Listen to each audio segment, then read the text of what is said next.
Salut, c'est Dardar. C'est quoi? Dardar, c'est l'histoire d'une œuvre d'art. De l'art. De l'art? J'adore. Si je vous dis que ce tableau de Marie-Guillemine Benoît s'intitule « Portrait d'une négresse », vous allez trouver cela désobligeant. Mais ne vous arrêtez pas aux mots, on est en 1800. Regardez la toile et considérez les progrès qu'elle représente.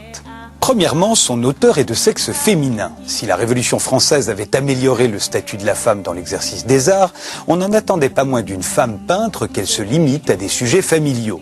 Pas qu'elle aborde des thèmes historiques comme la condition des Noirs, et encore moins qu'elle se livre à des prouesses techniques.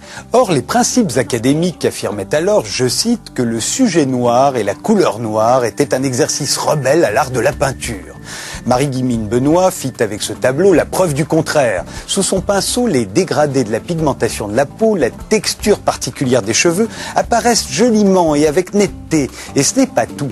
L'abolition de l'esclavage avait été décrétée 6 ans plus tôt par la Convention. Mais le statut social des Noirs n'avait guère évolué. Le modèle de Marie-Guillemine Benoît, par exemple, était domestique chez son beau-frère. Elle l'a pourtant représentée assise dans un élégant fauteuil, de 3/4, le regard tourné vers le spectateur, dans la position dévolue au portrait des femmes de la haute société. Elle a donc mis une ex-esclave noire sur un plan d'égalité avec la femme blanche et l'a peinte avec autant, sinon plus de talent que n'importe quel peintre mâle. Son portrait d'une négresse doit donc être pris comme un manifeste de l'émancipation des Noirs et des femmes.